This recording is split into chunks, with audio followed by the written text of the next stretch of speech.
Folks, welcome back to Better. Some actors become icons of a moment, a face, a voice, a character that lodges in our collective memory. But then there are a rare few who don't just capture a moment, they keep showing up decade after decade in ways that define culture and subcultures themselves. My guest today is one of those rare ones, undoubtedly, unarguably. From the cult chaos of Scream and Hackers, You're gonna carry on and plan the sequel, because let's face it, baby, these days, you gotta have a sequel. to the haunting brilliance of the Descendants, It happened. Nothing just happens. Everything just happens. from embodying Shaggy and Scooby-Doo, The only thing I like better than an eggplant burger is a chocolate-covered eggplant burger. to lending his voice to generations of kids, You are wretched, rotten little beast. I made you. Matthew Lillard has built a career that defies category. But his real story is not just about Hollywood credits, it's about failure, grit, friendship, reinvention, and impact. You value what your celebrity means to other people, then you can really affect people in a really beautiful way. He's an actor, a director, a gamer, we just saw a 20-sided dice, a builder of worlds on both screen and off. He's also a man who's faced some hard times, found ways to stand back up, and used his multiple platforms to connect to people, to remind us that art and play aren't luxuries, they're critical to survival. There's something that is really powerful as being a nerd, as being an outsider, as self-identifying as someone who's different than most. Feeling seen by a brand is really powerful. And so we're taking that idea of like finding community and building community around the things we build. My name is Mark Brand. You are listening to Better. I'm a social impact entrepreneur, so I build businesses that are in service to the greater community. So Better was formed to be a tool for everyday advocacy. I think anytime we take people's attention, we have to give something. Folks, welcome Matthew Lillard to Better. Whoa, dude, what an intro. That is so tight. I feel like that's legit, Mark Brand. Come on, son. My dude, if I had written that any lighter, you would have just walked away. I know you. No. You'd been like, no, I would let's never try that. turn my back, but I would have quietly judged you from afar. Well, I appreciate that. And I would love to hear today, in August of 2025, how you're introducing yourself. What do you introduce yourself as these days, Matt Lillard? Well, this morning I'm a parent of an aging dog who's meeting his last days. And so I had a horrible morning this morning, waking up and sort of pulling him out of a horrible situation. So that's been a brutal morning. This morning I am a father of an ornery 17-year-old who's coming into manhood, which in its own way is beautiful and complicated. And also a 24-year-old woman who's trying to find out who she is after a degree in art where she's hugely accomplished and like just graduating and trying to figure out what she wants to do with her life. So that's interesting. And then, I'm also an actor who's having like this crazy moment of relevance again after 3 decades of acting. And I'm more busy and more popular now than I've ever been. So it's and I had a 25th wedding anniversary this weekend. I literally got home yesterday from like 6 blissful days with my wife, which, with all the things I mentioned above is probably the most important part of who I am this morning. So let me take it to your moment right now, which is undeniable, by the way. Like, is there anything you love more than seeing your friends win? I mean, at the end of yes, I love seeing my friends win. At the end of the day, I think helping people win is better. Do you know what I mean? Like, I actually like having something, like you can see somebody get a job from afar and be like, oh, that's awesome. Super happy, super proud. But there are moments of like, can you impact someone's life and like change shit? That to me is the stuff of like, oh, that's the good stuff. Listen, I just, we had a pre-call. I'm telling everyone, we had a pre-call and I just listened to everything that Mark's doing right now. And that is the thing is like, every time you talk to Mark, you're like, oh, my life's great. I'm doing good. I think I'm taking care of people. I think I'm making impact. And then you listen to Mark. You're like, oh my God, dude, can you just in a quick 2 minutes share the revelations that have happened in the last 2 weeks around food insecurity in Nova Scotia. I promise to make it as succinct as humanly possible, and I love you for always centering everybody else but yourself. So here we have taken on the monster for the last 15 years that is institutional food. In institutional food, we know everybody right now is just like sighing, right? It's like your grandpa was in the hospital and he had a triple bypass surgery, and then they served him a Salisbury steak the next day that looked like it fell out of a dumpster. And the cardiovascular surgeon, the surgery cost $750,000, and you're feeding this person like saturated fats and nitrates and salt, and it's just terrible. And you go to school food, and some people are getting it really right, like in some parts of California, really right, and some parts of like private school, really right. But what about the public school system that I grew up in right here in Nova Scotia, which required an entire overhaul? So very luckily, the last year we've been doing 10 schools as a prototype, delivering to those schools scratch ready-made, like beautiful, delicious food.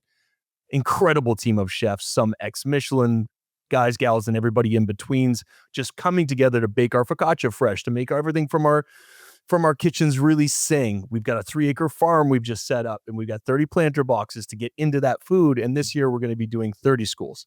So it should be between 9 and 11,000 kids a day in need that we're going to be able to make food for. And that's what chefs want to do. So that's me. I'm going to kick away the soapbox because they're not here for me. I know, but dude, that is so incredible. That's the thing. I have to say that there are the moments like at Hatch, right, which is where we met. All you do is you sit there and receive these stories, and part of that is the fuel to be like, I can take a first step. I can do something that is impactful, right? And so like you go quickly and succinctly because you have to. And it is this podcast, and people are gonna be like, "What does Matthew look?" But I want you to know something. Like whoever's listening to me, right, is like, "Matthew Lillard, so cool." But the interesting thing is that you may click on this for me, or you might find new listeners. But the reality is that who you are as a person is so expansive and so inspirational that I would be remiss not to have if it's a conversation, you're deeply part of the conversation, right? So I think it's inspirational in the way you walk through the world and how you carry yourself. And like, it's not like you walk into a room and tell people your accolades. So I'm happy that you shared, and I think you're an incredible man and an incredible like hero for humanity. So thank you for sharing. All right. Well, and vice versa. Straight back to you, and I appreciate you. It's different, dude. I put on makeup, say a line, and stand on a mark. You are feeding 30,000 children good food. Well, here I came battle ready for this because I know you, and I know how you operate, and that is not what you do in any way, shape, or form. I think how we see ourselves in other people, whether those be characters on screen or characters on a page, or how they move, is equally, or if not more accessible and easy to understand and move into than it is to look at somebody who does impact-based work. Like if you're a character in Hackers, or your character in Scream, or your character in any of these things, when people listen to this, they're going to get to see that you embody so many parts of the beauty of the characters that you portray. And so there's intentionality behind that too. This isn't just a like Matt Lillard signs up for any gig that comes forward for him because your resume wouldn't look like it did. So, I mean, look, the reality is that I play murderers. Like right now, Five Nights at Freddy's, I play a guy that's murdered 5 children. Like that's I mean, I play bad dudes. The reality is that I do think, look, I will say this, that I think that as I've gotten older, I'm 55, I definitely realize impact that I have on people, it can be profound. And the reality is that if you value the weight of that impact, if you value what your celebrity means to other people, then you can really affect people in a really beautiful way. Yeah. So let's talk about the Venn of all the different projects that you do. Let's just talk about it. How did Beadle and Grimm's come to be? Tell me about Dungeons and Dragons and gaming and storytelling in your life. What's that narrative? Yeah, so I grew up playing the game, right? So the game came out in my generation when I was a kid, and we would run around and we'd play war one day, we'd ride bikes, we'd play tackle football, we'd play, and eventually we'd get around to like hot days and we'd have to go inside and play a game. And we ended up playing Dungeons and Dragons for like until like 7th grade, right? So like I'd say maybe 8th grade, somewhere in there, 6th to 8th grade, 5th to 8th grade, somewhere in there, this guy, David Larson, started playing Dungeons and Dragons. And it was really an action of it's storytelling. I mean, the whole thing about Dungeons and Dragons, like all the BS around it, people are like, oh, nerds. Well, it's really a game that's centered around what connects humanity since the dawn of time. It's like, it's just storytelling. And so what happened is I went to acting school in New York. My roommate at the time, John Ciccolini, one of the partners at Beadle and Grimm's, he had his Dungeons and Dragons core rule book up there. I'm like, why do you have D&D books? Nerd. He's like, because I still play. And here we are, 21 years old. I'm running around New York City as a young actor. I am trying to kiss people. I'm trying to be, act and do all these things. I was like, oh, wow, D&D, huh? And one right after a Super Bowl game, me and there's 5 of us at the time, went to Circle in the Square, which is a Broadway theater school. We had access. We went downstairs. We started at 11 o'clock at night and started playing Dungeons and Dragons at 11 o'clock at night and played till the sun came up in the lobby of Circle in the Square. Yes. Those 3 of those 4 men became my best friends. Were my best friends at the time, and we still are best friends. One of them's brother's name's Charlie. We started playing around 23. We started playing together. We started playing a consistent game. And so what was happening was that as we were getting older, they all had middle management jobs at corporations, and we were looking for something else to do with our lives. I mean, it was like literally, I always say it's like a midlife crisis. We were like, well, let's do something. Let's build something together. And because we're all storytellers, and we were all like, and we knew there was something there. And to my friend Bill's credit, Bill called up and we were like banging around ideas like, let's do an escape room. Let's do like a mobile escape room for corporations. Because I was like, we can make money. We can figure out some way to make money. And so Bill called up one day and said, I figured it out. I know what we're doing. Everyone come over. And so we did. And we sat in his living room. He's like, if you are the ultimate fan of a band, right? If you love Pearl Jam, you'll download the music. The next level of fan will go out and buy the vinyl, right? You're a vinyl guy. Like you're like, oh, I love the liner notes. I love the photos. Yep. I want lyrics. I want the whole thing. The ultimate fan buys the box edition. They want all plus, right? That's how they define themselves. That's how it's sort of who they are. I'm a Pearl Jam fan. I have the collector's edition. So Bill's credit, he was like, we are going to be the box editions for Dungeons and Dragons. So everything that you don't have in time and energy, right? We will put all that time and energy into a box that will add a playable element to every time you open the box to play the game, right? So if you're in a Dungeons and Dragons campaign and a ransom note comes up, well, we're going to do it. Like, when you were a kid, you'd write the ransom note out, then you'd burn the edges on the, on the paper, and like then you give players like that feeling of sharing with your players. Well, we are that as a company. So we make really high-end boxes that that elevate your gameplay and make the game better. That's all. And so that company, now we're 6 years in, they've all quit their day jobs. Yes. I actually now have started another company called Find Familiar Spirits. We build high-end spirit experiences around fandom. So I basically took the same kernel of an idea and started this company where we are making whiskey built for Dungeons and Dragons players. We're saying to the rest of the world, if you like whiskey, and every whiskey out there is the same thing. It's brown liquid with a cowboy on it or some kind of symbolism of like the Old West. And we're like, we don't want to compete with the aisle of 5,000 different whiskeys. Well, we're going to build a whiskey company that's based on fandom. So our first drop was Quest End. we sold out in a week. We had 25,000 people on the waiting list. And then we basically have built the company from there.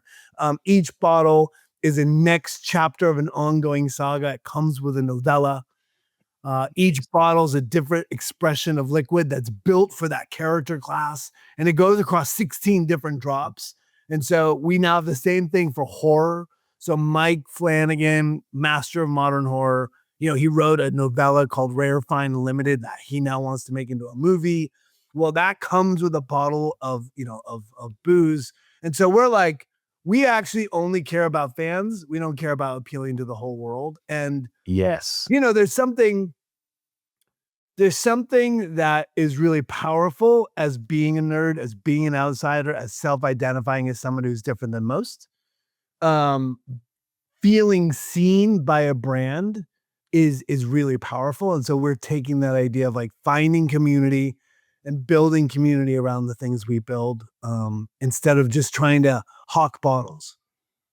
This is the danger of interviewing a genius is they do I talk too much. No. I talk too long. the opposite. They do the synthesis for you. So they take away I was about to be like, oh, so you've built brands specifically for a niche market without having to pander to the greater good to say, I see you, you see me, we are same. Here's something I built for you that's going to speak directly to you. But you said it all before I got a chance to do it. Yeah. So that's great because it just allows us to fast forward a little bit. Oh, good. Okay, good. Tell me more about the journey as an individual in a machine. Like, and no two ways about it, right? Like, what is that journey like going back to the 80s up until now? Yeah. Well, listen, the reality is that I think if you ask me why I'm successful, there's two reasons. One, there's three reasons. Number one, I'm lucky, right? I was a young boy who looked like American cheese incarnate. I had dimples. I was tall. I was skinny. I was a cutie patootie, and that earns a lot. Number two is that I can walk into any room and feel comfortable in my own skin. Right? I can talk to people. And then the third thing was that I realized early on, millions of people get a breakdown of a part in a movie, right? Okay. Literally, it goes to Japan, England, France, everywhere. It's like we are looking for a Tom Cruise type. You said Tom Cruise earlier. I'm like, oh, that's so funny because I use this example all the time. A Tom Cruise type. And the reality is that everyone out there who has this artistic intelligence understands what a Tom Cruise type is, right? You have a sense of what that is. And so when your agent who needs to feed his kids and your manager who needs to feed their kids goes, hey, we got you this audition. First of all, getting the auditions to win because, they only see like 10 people, 20 people. And they're giving you this note that's written in the breakdown, which comes from a casting director, really for Tom Cruise type. That every actor out there that needs to also feed his kids hears that direction is like, okay, Tom Cruise type. I'm going to go out and do what my artistic intelligence tells me is the Tom Cruise type.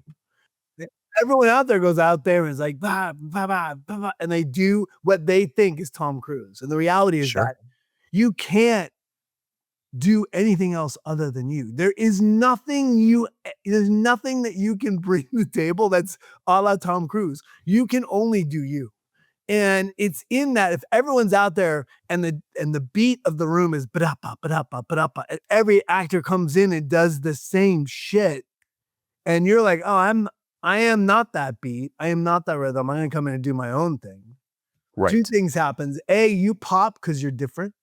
Uh-huh. Right? You're your own idiosyncratic self, and authenticness is what people resonate with. When you walk in and you are in your own self, people will lean in. It's the only way to leave an audition when you are begging for a job, when you have to feed your kids, you have to keep the house over your family's head, when you are as desperate as can be. It is the only way to walk out with your pride. And in a long journey of not working, your pride and your conviction of who you are as an artist and who you are as a creative, you have to have that or else you're doomed.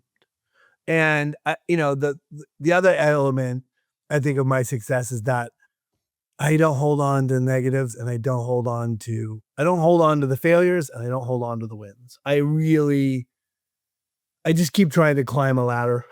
I try not to fall down too many rungs, but I just keep looking up, and I never look back and go, "Oh, I'm the shit," and I never look ahead and go, "I'm not that." Right? For a long time, I did both. For a long time, I would every time I'd stop and go to the club, and I thought I was the shit. It was clear that people would pass me by. I was like, "Oh, why didn't I get that job? Why am I not working? I've been 8 months out. I mean, this is crazy." And I was like, "Oh, get back in. It's a grind. You have to work." That And part. yeah. And I think the structural integrity of who you are as a human speaks those volumes. And regardless if it's a sycophantic field, people still love good people. People still put forward, like we started the conversation, you're like, I like to help my friends win. Yeah. Nobody likes to help the guy who's got 100 sparklers at the club win. Yeah. You're good Floyd Mayweather, like Floyd somewhere, his ears just perked up. He's like, what'd I do? Somebody talk about me? But that's a real thing, right? Like, how do you help the person who's genuinely, authentically themselves and trying to make the craft overall better? And there's very much a place for that. And your list was 3 things. And I think I'd add to your list and say versatility. We talk, I'm talking about the characters that I love, and you're like, yo, bro, I've got a character that kills 5 people. I'm a murderer too. Your authenticity, which you already touched, your longevity, which is, goes without even saying. You just said you walk in and you're the guy now. It's like, oh, that's the guy that I've seen in 15 roles, and different generations have seen you in different places. Your generosity it's already singing through. You're talking about bringing your friends up. You're like, yeah, we did this collaborative effort. Those guys don't have to be at shitty jobs anymore. So let's go ahead and talk about leveraging not only your intelligence, but your fame and also your fandom and the people who go with you. Your playfulness is a huge quality. And that is a quality that they kill in us. That if you go to the Stanford D school and come to a design sprint that I might be teaching, the first thing you've got is Play-Doh. You're there with markers. You're there with Lego. I need you to tap into that to be any use to anybody whatsoever. If you can't be playful, you're useless. So how many gigs does Matthew Lillard have to go after until he finds himself back on his feet? My wife and I on our 25th wedding anniversary this weekend talked about, it was great. It's like these milestones or moments to reflect and connect about things and ask questions. And I like asking big questions. I like deep conversations.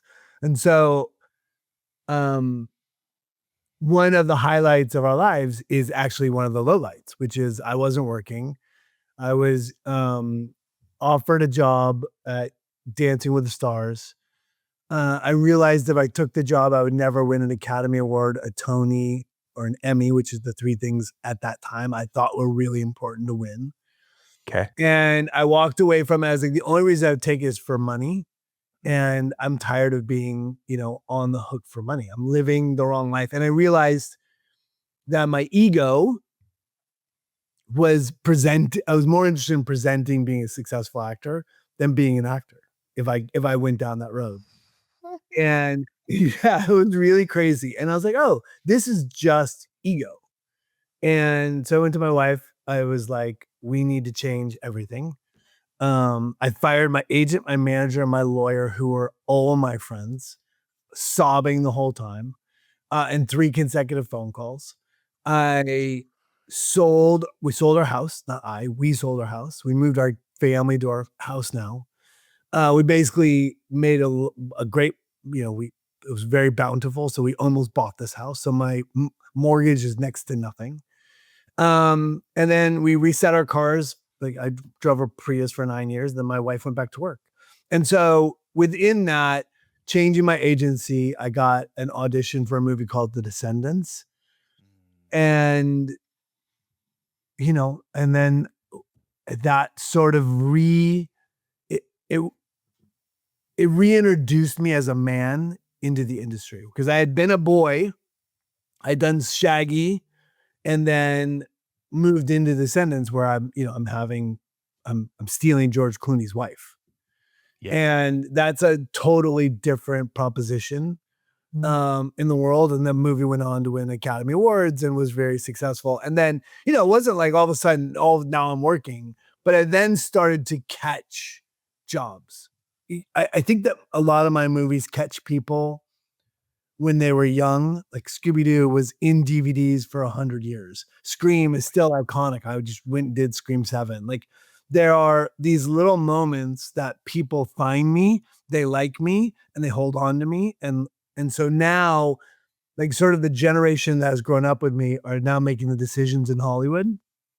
And Right. I'm part of the, I don't know, I've just been really like unbelievably blessed, and my next year is packed. You're calling it in.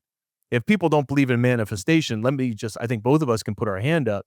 Just keep saying it and keep doing it. Just keep saying it and just keep doing it. And it'll show up for you, because people want something also to see themselves in, like every product or character you've created and vice versa.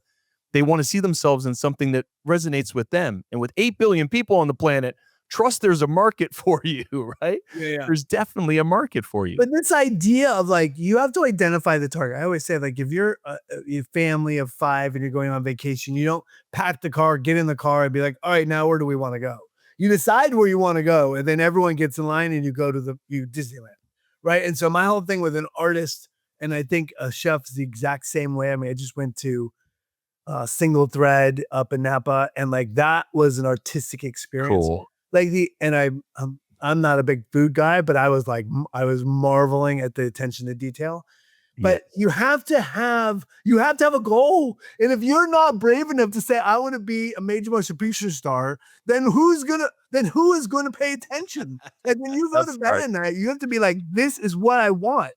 And like start chasing that shit like nothing else matters. And that within that, things will happen. But it's when you're like, I don't know what I want to do, that you end up in relationships that don't serve you. I end up in bad jobs. 100%. I end up in bad relationships. You're not on a mission. Like you got to be on a mission, man. You're a heat-seeking missile.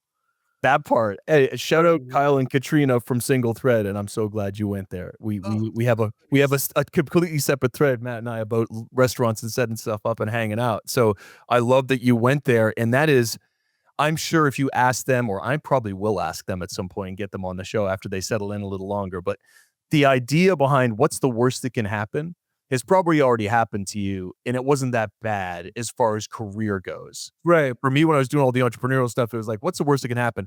If everything fell apart, I would be a bartender at the Fairmont at the airport and probably clear $90K, and that would be just totally fine with me.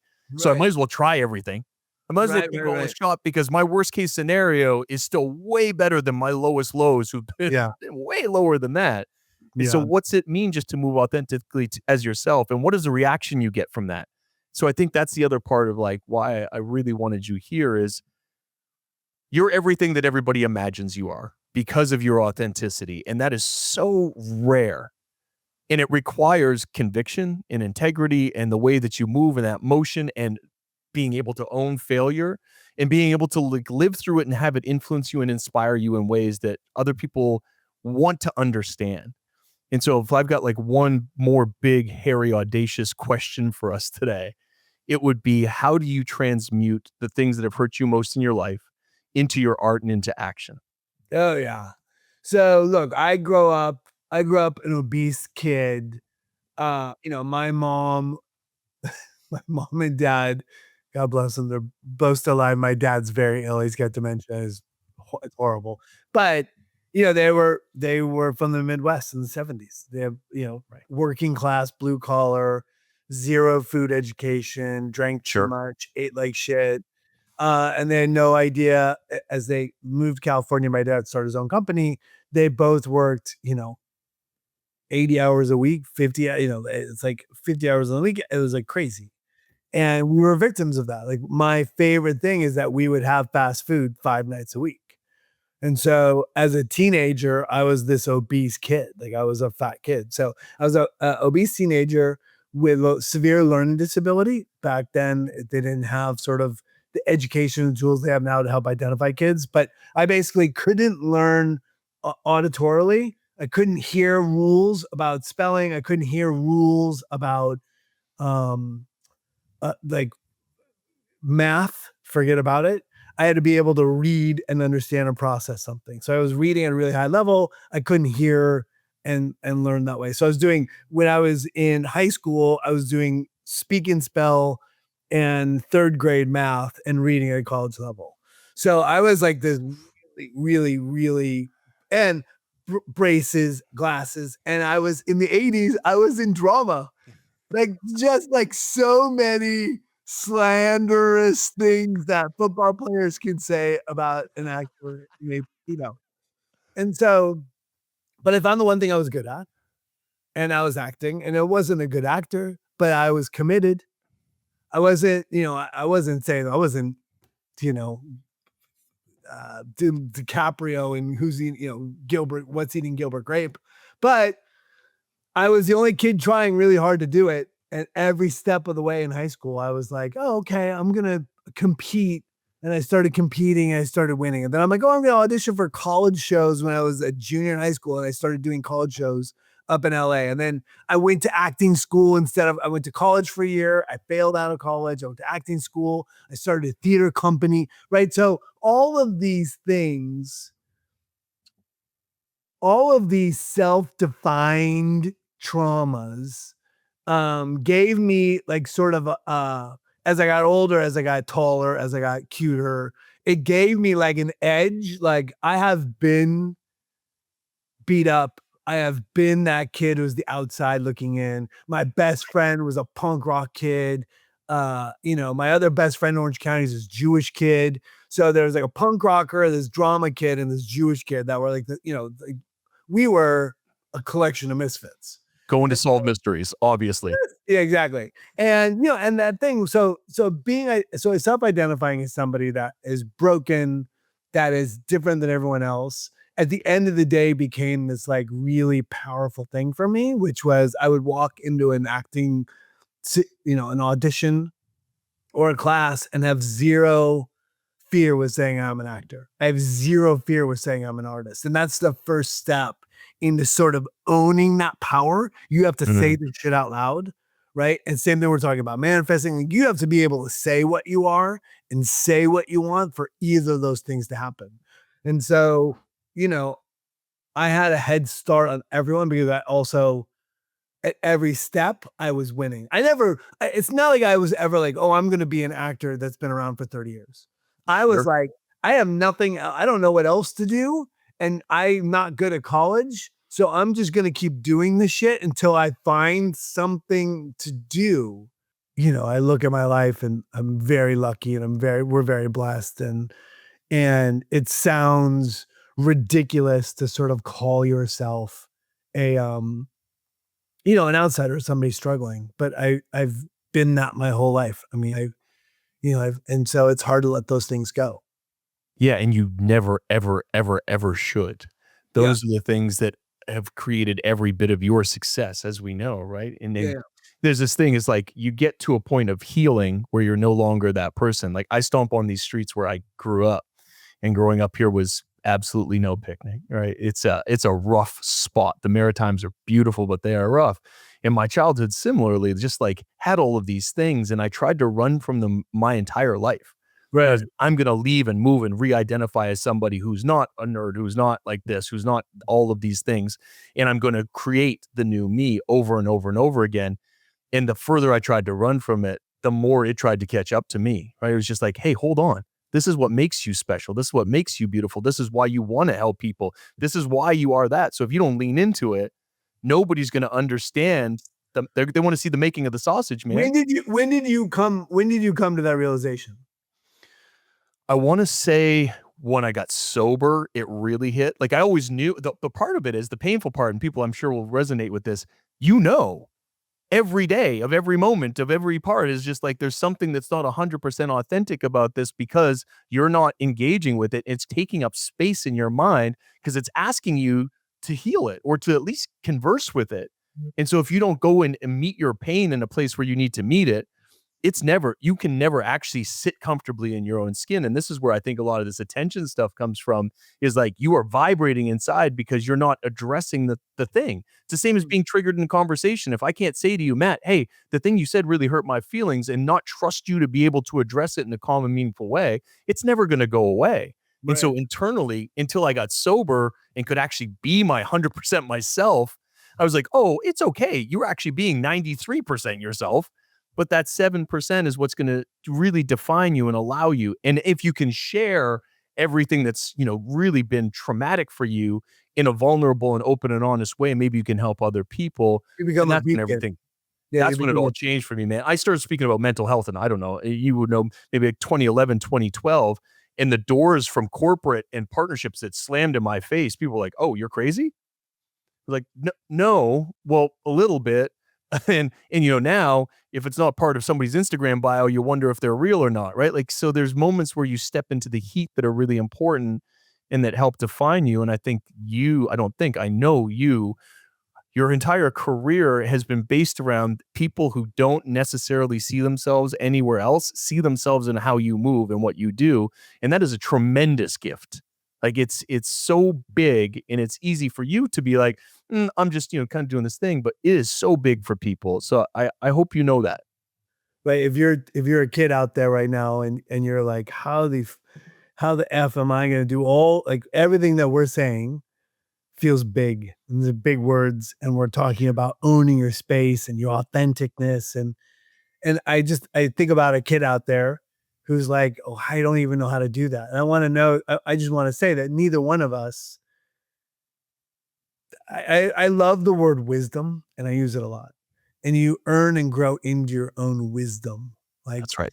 and we are not the men we were as children. Like, as we are young men, we weren't this clear.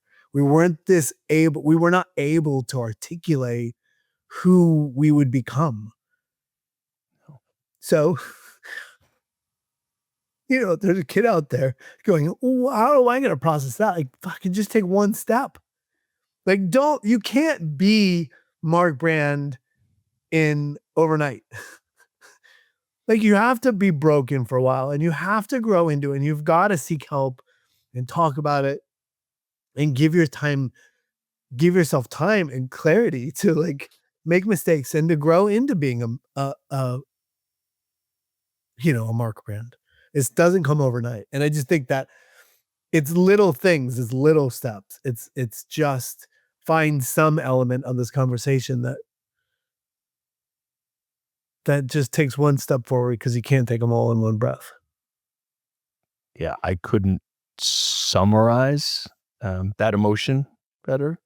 And I think that, you give people so much permission to be exactly who they are. So if you are a young Matt Lillard fan and you're listening to this, Yeah. I think the gift that I would hope to leave you with from this conversation also is just, there's not enough ink in a pen or journals to write your why, just to continue to, like, explore yourself and who you are and how you show up, and give yourself permission to be messy. Right. I'm so, Matt, I am messy. In conversation, I'm messy. In negotiation, I'm messy with my partner, who I adore and I misstep with all the time. And there has to be an inherent trust in yourself and in the people who you're around with, that you're going to make it right, that you're going to make it okay. And until you trust yourself, that it's real hard to do that with anybody else, right? Look, at some point in my life, I started having these conversations. I started a theater company when I was 19. Mary Angela Pino Davies taught us this language of clearing space, clearing space was the number one thing. Like, what you said just hurt me. I need to address that. Can we work through that? And that sort of clearing space serves me to this day. I will literally apologize constantly to my kids. I will literally go to them and, like, it's amazing how often I use it. Like, there are tools that we use and we find that serve us. And I don't know. I think I'm out of words. Like, oh my God. Yeah. Apparently, That feels like it. very emotional day. I have now cried twice on a podcast and 4 times before the podcast. So I'm having an emotional day. Man, I couldn't be happier with exactly the state that we found you in, which is the state you were supposed to be in for this Yeah, conversation. maybe. And no, this is I get pretty excited about episodes, and you heard me. I could barely catch a breath when we were doing our pre-call. What did I say to you? I was like, I just finished wrapping up being sick with COVID, and this is the fucking light at the end of my tunnel. Like it's you over deliver yourself each and every time, and I just appreciate you. And you've taught us today again, like at the end of the day, what you do in your crafts or my craft isn't about food or film or whatever stage we stand on. It's really about courage to bring your whole self to the table. And that's what stays with people, not perfection, because that doesn't exist. And I think it's really important that people understand you see something 100% differently than the person in front of you sees something. So your definition of perfection would never be the same as anyone else's because it's not real. And so not polish, like truth is what matters. And if we can do that, like you have, Matt, then maybe like the actual legacy that we leave isn't what we built, but how we fully showed up in building it and showing people the tools. And I think that that's what you've given us today, brother. So I can't thank you enough. So good. So good. I love that idea. Like perfection is not a thing. Yeah, listen, and everything you're doing, if I could ever serve or let me know how I can help, if I can, I do, I see you as like this beacon in the world. And I think that I speak for all of your friends when we marvel at who you are and how you walk. And so you're an inspiration to me. And if I can ever serve you, if I any way I can help, if I could stand on stage next to you and Instagram the shit out of you, just let me know. I'm happy to like shake the hands of anyone you need to shake. And if you ever need to raise money or something, just let me know. I stand at the ready. Man, I know how true those words are, and they have been for our entire friendship. And so how you can help me is what you've just done, literally. And I will make up some excuses for us to hang out for reasons of justice. But love to the family and folks. If you've been listening, as always, I appreciate your attention and your intention in being here with Better. As if this conversation hits you the way it just hit me, like I got a lot of processing to do, my man. Then share it, amplify it, let people get connected to it, because I think that part's important in a world full of noise and guys sitting around pontificating wildly about sports. Bless them. Like we're trying to cut through all of that. So, Matt Lillard, I love you and thank you for being with us today. I love you. Thanks for having me, man. I appreciate it. I'm Mark Brand, and you've been listening to Better.